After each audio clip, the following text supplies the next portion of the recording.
Gendered resistance. Feminist resistance politics.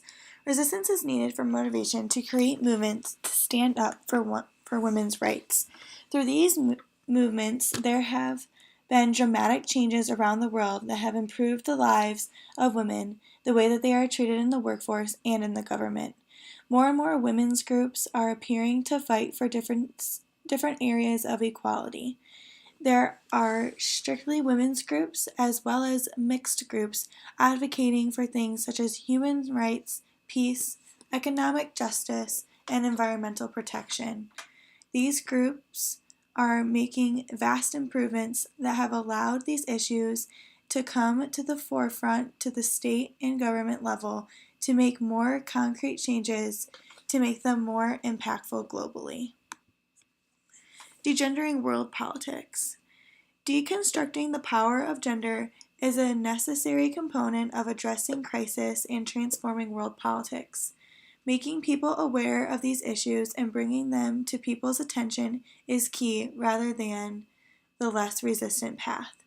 Having a feminist lens allows us to move away from the mainstream status of order, state sovereignty, and more towards democracy and human development as the goal.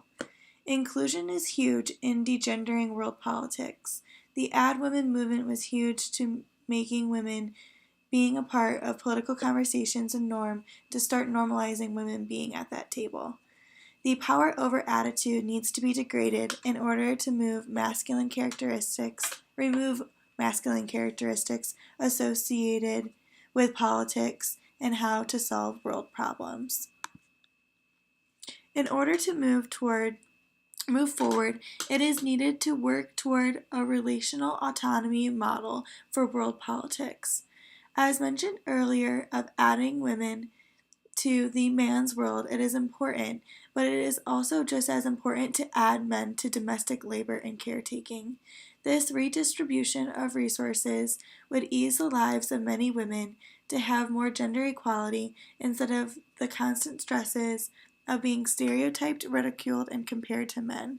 The end goal is full equality, not just between men and women, but among men and among women.